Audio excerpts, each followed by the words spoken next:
मंत्री निर्मला सीतारमण ने आज संसद में आम बजट पेश किया। बजट में आम जनता के लिए तो कुछ खास नहीं दिखा, हाँ सरकार चलाने की मजबूरी जरूर दिखाई दी।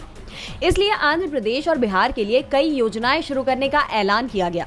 दोनों राज्यों में करीब 74,000 करोड़ की योजनाएं शुरू करने का ऐलान किया गया है। कृषि को 1,52,000 करोड़ रुपए का बजट दिया गया है, लेकिन कृषि कर्ज माफी और एमएसपी पर कुछ भी नहीं कहा गया। मुद्रा लोन की लिमिट 10 लाख से बढ़ाकर 20 लाख की गई है। बजट से मिडिल और लोअर क्लास के लिए बहुत ज्यादा राहत नहीं दिखाई दी है। जेडीयू और टीडीपी को उम्मीद की तुलना में उनके राज्य को बहुत कम मदद मिली है, लेकिन सरकार में बने रहने के चलते वो बजट का विरोध नहीं कर रहे हैं। लेकिन इंडिया गठबंधन ने जरूर सवाल उठाए। कांग्रेस अध्यक्ष मल्लिकार्जुन खड़गे ने कहा कि बजट निराशाजनक है, सिर्फ सिंहासन को बचाने की कोशिश दिखाई दे रही है।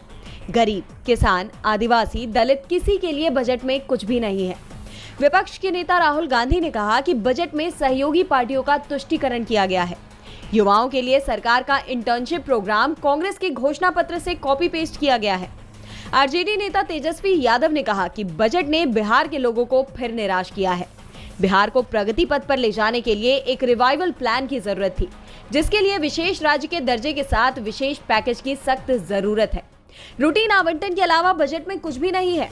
हम विशेष राज्य के दर्जे की मांग से इंच भर भी पीछे नहीं हटेंगे। टीएमसी सांसद कल्याण बनर्जी ने इसे कुर्सी बचाने का बजट बता दिया। विपक्ष की तरफ से कहा गया कि ये बजट जनता का बजट नहीं, दोस्तों की मदद करने वाला बजट है। दोबारा होगी या नहीं, इस सवाल का जवाब आखिरकार सुप्रीम कोर्ट ने दे दिया है। कोर्ट ने कहा कि दोबारा परीक्षा करवाना तर्कसंगत नहीं है। नीट परीक्षा की पवित्रता भंग हुई है, इसके पर्याप्त सबूत नहीं है।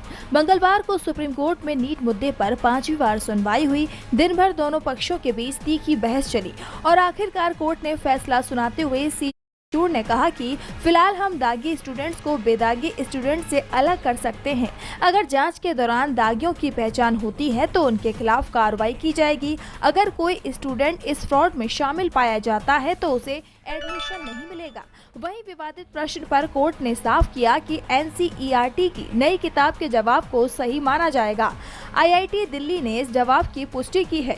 कोर्ट ने कहा कि अब भी अगर किसी की कोई शिकायत हो तो संविधान के आर्टिकल 226 के तहत हाई कोर्ट में अपील कर सकते हैं।